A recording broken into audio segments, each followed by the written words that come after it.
So the other day, right? So I was talking to this young fella, and we was talking, and he said, "Man, can I talk to you?"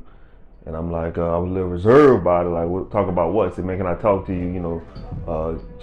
I just seen how you interacting with your son. Can I talk to you?" I said, "All right, cool, man. Let's talk. Let's chat. Let's chat a little bit." So we was sitting there, and we was talking. And the guy said, "Man, like, you know, how are you so connected with your son?"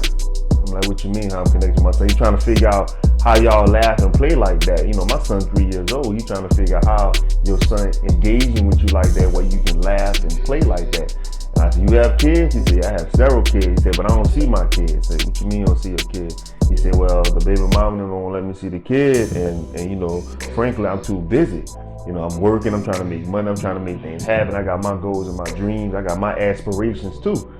And I just looked, and I wanted to use my words carefully because I really didn't know the guy like that. And I said, "Look, can I speak freely to you?" And like, yeah, I said, "The only goals and aspirations you should have is having a relationship with your kids, right?" I said, "You have a gift to be a father." I said, the gift of being a father goes like this. God called himself the father of all, and he gives you the same title that he has. So, man, you have a great gift of being called a father. And I say, you're not just a baby daddy, you are a father. Now, see what's happening as I continue to talk, and if I'm talking freely to you, what's happening is if you don't raise your kids or you don't be involved in their lives and their daily activities, somebody else will. And see, somebody may not have the same compassion or love that you may have for your own kids because your kids came from you. But here's the thing: when somebody else raised your kids, if the streets raise your kids, they're gonna want to return on their investment. You got to think about that. If you're putting your children in a place where they're not receiving that structure, the authoritative figure, if you're putting your kids in that position, you're leaving it up to chance that hopefully they make it, or hopefully things turn out good. See, I grew up without my father, and I know what it feels like having questions and not having them answered, leaning on other men to be that father figure. And just because you desire a father figure, you may lean into somebody else who have the best interest for you. I recently heard a story about this guy. He was a famous rapper. I'm not gonna say his name. He was a famous rapper, and he said he was in a boys group home, and he met a guy that was about 10 years older than him. At this time, this guy was 14 years old.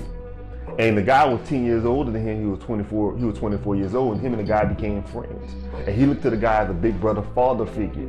He thought the guy had the best interest for him. And he started hanging with the guy. The guy had him robbing and stealing and doing all these different things. He didn't know no better because his example, his picture of a father that's what he saw.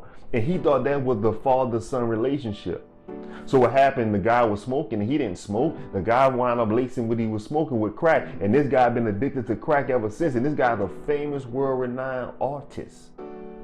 So don't tell me that people in your life can affect the choice and decision that you make. No, it's not an excuse. Because we all have an age of accountability where when we get to a certain age, we're going to be responsible for the decision that we make.